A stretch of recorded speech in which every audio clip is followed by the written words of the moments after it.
दोस्तों, कुछ मनोरोगी अपराधी हिंदू समाज से आते हैं तो उन पर ना तो एफआईआर होती है और ना ही उनके घर पर बुलडोजर चलता है और ना ही उनका इनकाउंटर होता है।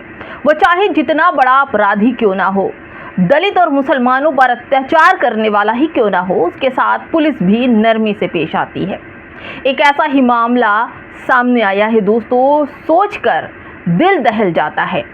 गरीब मजदूर को बहला फुसला कर वर्षों तक बंधक बनाकर पीट पीट कर उनसे काम लिया जाता है। मारने के अलग अलग यंत्र भी रखे जाते हैं, पेचकस, बेल्ट, रस्सी और तो और दोस्तों, उन्हें हाथ पर नहीं मारा जाता ताकि वो काम कैसे करेंगे, इसलिए उनके सर में और कनपट्टी पर मारा जाता था। दोस्तों, अगर यही काम मुसलमान करता तब क्या होता? दोस्तों, इन गरीब मजदूरों को खाने में मिर्ची और चोकर की रोटी दी जाती, नमक वाली चाय। दोस्तों, पूरी दुनिया में मुसलमानों को बेइज्जत किया जाता है, मुसलमानों को जबरदस्ती हर जिहाद से जोड़ दिया जाता है। इन अपराधियों को किस जिहाद से जोड़ा जाएगा? इन अपराधियों के घरों पर क्या बुलडोजर चलेगा? दोस्तों, पूरी खबर बताने जा रहे हैं।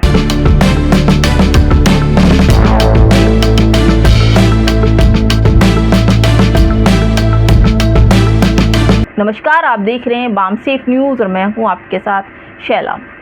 मुसलमान है तो बिना जांच के इनकाउंटर कर दो, मुसलमान है तो बुलडोज़र चला दो उनके घरों पर, उनकी मस्जिदों पर।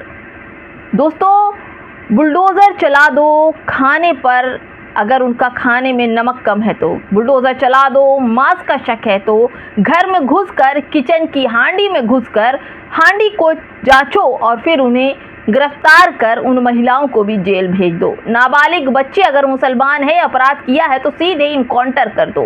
दोस्तों, हर अपराध से जोड़कर मुसलमानों की हत्या, गिरफ्तारी और आजीवन कारावास की सजा सुनाई जा रही है। बेधड़क मुसलमानों के साथ न्याय हो रहा है। दोस्तों, जो अपराधी हैं उन्हें माफ़ कर दिया जाता है जो बड़े समाज से जुड़े हैं। चलिए आपको उन अपराधियों के चेहरे और उनके अपराध के बारे में बताते हैं जो मुसलमान नहीं हैं, लेकिन मुसलमानों को बदनाम करने के लिए इन अपराधियों के साथ नरमी बरती जाती है। उनकी सोच क्या है? कोई रैली निकालते हैं, कोई प्रदर्शन करते हैं, कोई अपराधी उनके समाज से जो जुड़े होते हैं वो जेल से बाहर 2 दिन में आ जाते हैं और यही लोग उन्हें कंधे पर उठाकर खूब उनका इस्तकबाल करते हैं।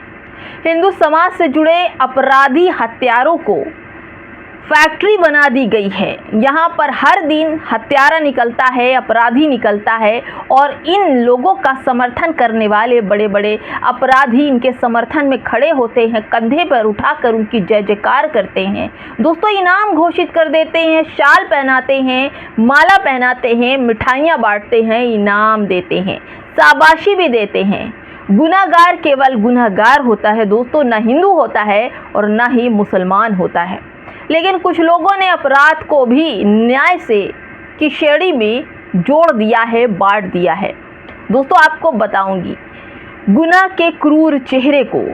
इस तस्वीर को देखिए, आपके सामने जो तस्वीर है तो पहचान लीजिए, ये आदमी प्रमोद बालियान है और इसके हाथ में प्लास्टर लगा हुआ है। इसका नाम शिवा त्यागी है। प्रमोद बालियान अंकित बालियान का पिता है और शिवा उसका मैनेजर है।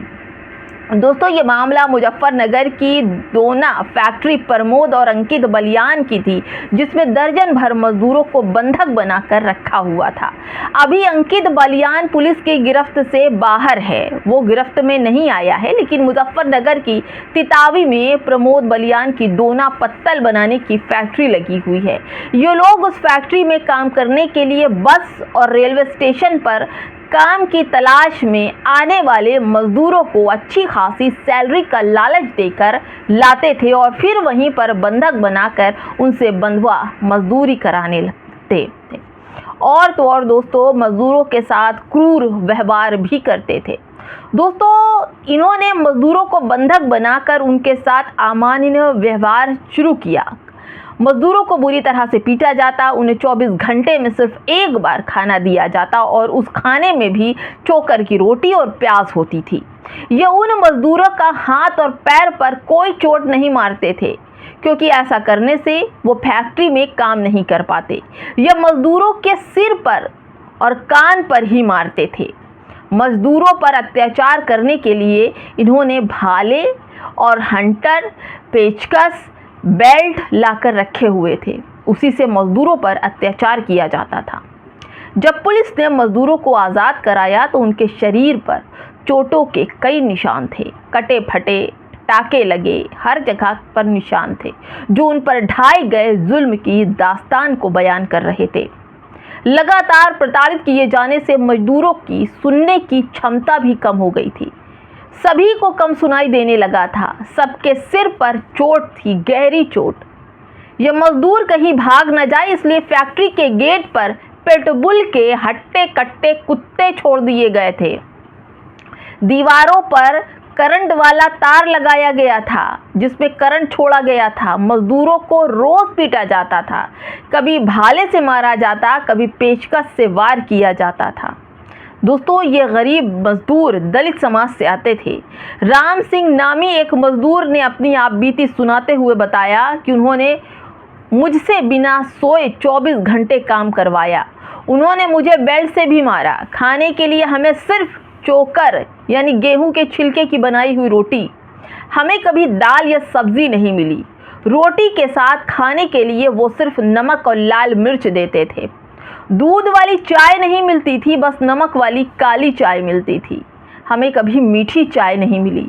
हम उन्हीं कपड़ों में फंसे रहे जो घर से पहन कर आए थे। फैक्ट्री में कुत्ते पहरा देते थे ताकि कोई आदमी भाग न सके। वे कुत्ते को दूध और गोश्त खिलाते थे जबकि हमें कुत्तों से भी बदतर खाना दिया जाता था।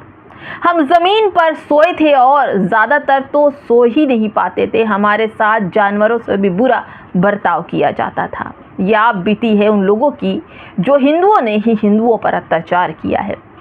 अपने स्वार्थ के लिए इंसानों के साथ अमानवीय व्यवहार करने वाला अंकित बालियान और उसका पिता प्रमोद बालियान कोई भूखे नंगे नहीं है बल्कि गांव के जमींदार हैं। अब समझ में आया क्यों अत्याचार कर रहे थे। तकरीबन 100 बीघा जमीन है। प्रमोद के घर में गांव की प्रधानी भी रही है, लेकिन लालच और स्वार्थ ने उसे क्रूर बना दिया। उसकी ज़मीन की भी जांच होनी चाहिए। और यह ज़मीन कैसे आई, क्योंकि इस तरह की प्रवृत्ति के लोग साहूकार भी होते हैं जो लोगों को कर्ज देकर उन पर इतना भारी ब्याज लगा देते हैं कि कर्ज देते देते आदमी दबा रह जाए और औने पौने दामों पर अपनी ज़मीन इनके नाम लिखवा दें। पुलिस को चाहिए कि इस पहलू की पूरी जांच होनी चाहिए और इनके घरों पर, ज़मीनों पर सरकारी कब्जा होना चाहिए। इस पूरे प्रकरण में पुलिस की कार्रवाई सराहनीय रही है। बंधुआ मजदूरों को आज़ाद कराकर मुजफ्फरनगर पुलिस ने खाना खिलाया और उन्हें नए कपड़े दिए और केंद्र सरकार की बंधुआ मजदूरी उन्मूलन योजना के तहत 30-30 हज़ार रुपए की आर्थिक मदद भी कराई। लेकिन सवाल ये है कि दोना फैक्ट्री नामी उस यातना ग्राहक पर बुलडोजर क्यों नहीं चलाया गया। अभी तक ये प्रताड़ित करने वाला व्यक्ति खुले में क्यों टहल रहा है, उसकी ज़मीनें जब्त क्यों नहीं की गई। सरकार को चाहिए कि उस फैक्ट्री को नीलाम करे और उससे भी पैसा आए, वो पैसा इन मजदूरों में दिया जाना चाहिए दोस्तों। लेकिन ऐसा होगा नहीं, क्योंकि ये लोग ज़मींदार हैं, ये लोग ऊंचे जाति से आते हैं और ये लोग बंधुआ मजदूर किसको बनाते थे, दलित, पिछड़ा, आदिवासी जो काम की तलाश में अपने गांव को छोड़कर शहर में बस स्टेशन और ऐसी जगहों पर आते थे जहां पर उन्हें काम मिल सके। लेकिन इन लोगों ने उन लोगों का फ़ायदा उठाया।